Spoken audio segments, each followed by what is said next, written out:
back to the cities and channel that we're all staying safe and well, and a feature I call the City 100 Club. Yes, at the time of recording, we've just been knocked out of the Club World Cup over in the USA on 2025. But of course, a certain Phil Foden, while he was over there, got to that glorious 100 Club. Yes, it's notched up 100 competitive goals for Manchester City, and he became the 20th such player to do so in City's history. And some of those 100 goal scorers are household names to us, like have been to Main Road, like Gota, Chewett, Bell, Lee, and more, of course. Millennials, younger fans will probably be very familiar with, of course, with KDB, Haaland, Sterling, Aguero, yeah, of course. Well, this feature, I'm going to look at some of the lesser known to either group. I mean, I've probably covered most of those players and other things anyway, but so I'm going to cover some of the perhaps not as well known for Main Roaders or the new millennial fans, the Etihad fans, if you like, as well. So we're going to concentrate on those that are I've not done specials on previously, where I've not done anything on them. And we're going to start by going back 100 years. At the time of recording this, to a lad born in Sandbach in Cheshire, yes, a certain Frank Roberts. I'm sure he was christened Francis. I mean, Frank was obviously short for Francis, but we'll call him Frank Roberts for the state of this vlog. And he scored 130 goals, despite a recent City article, which was the sort of idea behind this, where they totally missed his last season out for some reason. I did speak to Dr. Gary James, and obviously we agreed that it looks as though they'd not double-checked the facts, but there you go. Anyway, he scored 130 goals for us between 1922 and 1929. Frank was born on the 3rd of April 1893 and died on the 23rd of May 1961. He could play either, well, he had a role as a winger, but he's better known for being an inside forward or a centre forward, and wore the numbers 7, 8 and 9 during his stay at City. His early career began at Sandbach Villa and Sandbach Ramblers, and he was transferred to Crewe Alexandra. And in 1914, Bolton Wanderers paid £200 for his services. In World War I, between 14 and 18, Roberts served in the North Lancashire Regiment as a drill instructor and guested for West Ham United, scoring 18 goals in, well, one source said 19 appearances, one source said 20 appearances. We're not going to quibble, are we? That was between 1917 and 1919. He also featured guested for Brentford as well. Roberts was suspended and transfer listed by Bolton during the 1922-23 season for becoming a licensee and taking over one of the principal hotels, bars in the town. Bolton rules at the time forbade this. He'd scored 80 goals for Bolton in 168 appearances, so it's quite a big step, but rules are rules, of course. A news report at the time from Sheffield Daily Independent wrote, Frank Roberts, the well-known Bolton Wanderers centre-forward who figured in the FA trial matches at Valley Parade and Fulham last season, was suspended yesterday by his club. The Wanderers have a rule that none of the players should be concerned in the management of a licensed house. Roberts recently applied for permission to become a landlord, but this was refused, and his wife became the licensee. Anyway, onto his life at City. His physical stats were down as 5 foot 8 inches, so he wasn't a particularly tall lad, and his weight around 12 stone. And on 18th of October 1922, City paid Bolton 3,400. Other estimates were anywhere between 3,000 and 4,000 for him. Of course, a huge sum at the time. Ernest Magnell was then the City manager. A report on October the 19th, 1922 in the Yorkshire Evening Post said this: Manchester City have secured the transfer of Frank Roberts, Bolton Wanderers' famous centre-forward, who was suspended a fortnight ago for disregarding the regulations of the club that none of their players shall be concerned in the management of a public house.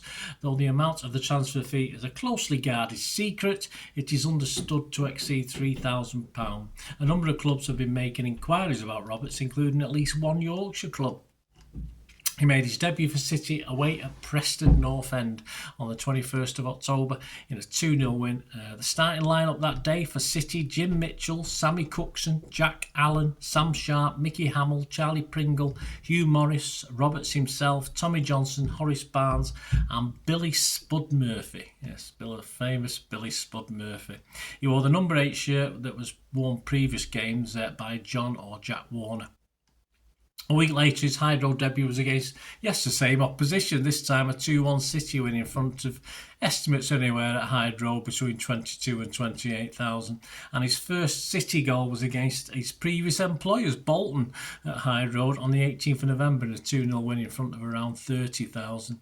He would start in every other league game that season, and our only one FA Cup game, a 2-1 loss at the Valley to Charlton.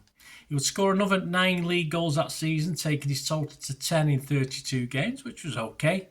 His goal scoring exploits took place December 23rd in a City 5 Cardiff 1 win. December 26th it ended City 2 Everton 1, he scored in that. December the 30th he scored in City 3 Oldham 2. January 6th it ended Oldham 0 City 3. On February the 10th he scored the only goal in a home draw with Aston Villa. On the 14th of March, he scored 2 goals in the 3-0 home win over Spurs. On the 14th of April at Hyde Road, it was 1-1. And that was actually the last goal that City scored at Hyde Road. So he scored the last ever goal on the 14th of April in a 1-1 draw with Forest. And on May the 5th at Newcastle, he scored a consolation goal in a 3-1 loss. He was City's third highest goal scorer behind Horace Barnes, who scored 21, and Tommy Johnson, who scored 15, and won in the FA Cup as well. Away from the on-field action, in 1923, Frank Roberts featured on a coin. Yes, so was his famousness, if that's a word. So check out those images that should be up on screen of this 2-sided coin. It was part of a series of 12 included with Adventure and The Wizard story papers in the 1920s. I sort of remember The Wizard, but I think probably through my granddad actually, but I do remember The Wizard being mentioned. Each token includes included a famous footballer on the obverse and a popular race car on the reverse. It was minted by J.R. Gaunt and Sons of Birmingham. Obverse side had a bust of Frank Roberts facing to his left in profile with the lettering of Frank Roberts JRG Manchester City. On the reverse was that racing car, side view of a Peugeot race car and racer facing right, and the lettering presented with the Wizard Peugeot Racer, and the sort of edge was reeded. Onto the Hampden Park of England. Yes, not the Wembley of the North, the Hampden Park of England, and Main Road, of course, for a brand new, well, not so sparkling, but a brand new opening of the stadium for the 23-24 season. It's a great image there of the Lord Mayor being introduced to the team by a legend City and sporting icon Matt Woosnam. Frank is just to the Mayor's right, so he's obviously already shook hands with him. Also, the front cover of the official programme's featured there with the team lineups from page 8 of that programme, and also a rare aerial shot of the newly built Main Road and a newsreel board from the time, which overestimated the crowd. That was the potential, obviously. Main Road could apparently hold between 80 and 90,000, so that was just one of the newsreel boards that was flitting around at the time. And the first game in front of 58,159 on the 25th of August, and a 2-1 win over Sheffield United. Yes, and he had a big say in this one, with City 2-0 up after 71 minutes. Roberts had a chance to make history and take the game well beyond Sheffield by scoring the first ever penalty at Main Road. This was of course, well, you might not know, this was actually the first season where they painted the arc on the edge of the box, so obviously to a minimum of 10 yards away from the ball. So penalty takers got a bit of a longer run up than they would have had, because the players would have stood on the edge of the 18-yard box previously. So perhaps Frank had a bit too long to think about this one as he took full advantage of this longer run up, and sadly sent his shot straight at the keeper. Didn't have trouble saving it. So he did make history, though not in the way he wanted. He made history as the first player to miss a penalty at Main Road, of course. Just a quick quiz question, guys. I'll give you the answer before we go with this part one. Who was the last player to miss a penalty at Main Road? There you go. I'll give you the answer. I'm sure you know, but I'll test you. You didn't know this would be a quiz, did you? Anyway, Sheffield pulled one back to Frank and City's discomfort, but we held on to win 2-1 and get our Main Road journey off to a winning start. He wore the number 8 and number 9 this season, and also played a couple at number 7 towards the end. His first main road goal came once again against his old muckers Bolton on the 8th of September in front of 43,601. It was a 1-1 draw. Other games he scored in that season: 6th of October he scored the winning goal and only goal in a 1-0 win at home to Arsenal. On the 27th of October he scored a couple of goals in a main road 3-1 win over Blackburn. On November the 24th he scored City's equaliser in a 1-1 draw at Cardiff. On December the 1st he scored City's only goal in a 1-0 home win against Notts County. December 15th he scored in a 2-1 home win over Everton. December 29th he scored a goal in a 3-3 home draw with West Bromwich Albion. On February 13th he scored City's consolation in a 3-1 home defeat against Forest. On February 16th he scored in a 2-2 home draw with Burnley. On March the 3rd he did score all goals away from Main Road.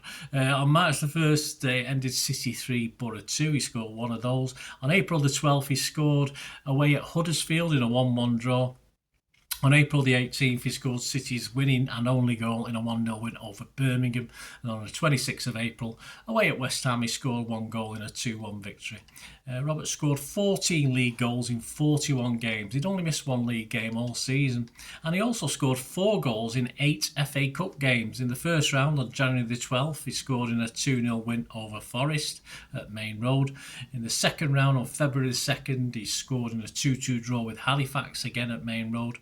On the second replay, yes, it needed another replay this one. It actually took place at neutral Old Trafford, the second replay, and he scored 2 goals in an eventual 3-0 win over Halifax. And we did reach the semi-final of that year's competition, but were defeated 2-0 by Newcastle. Only Horace Barnes outscored him in 23-24 season with 22 in League and Cup.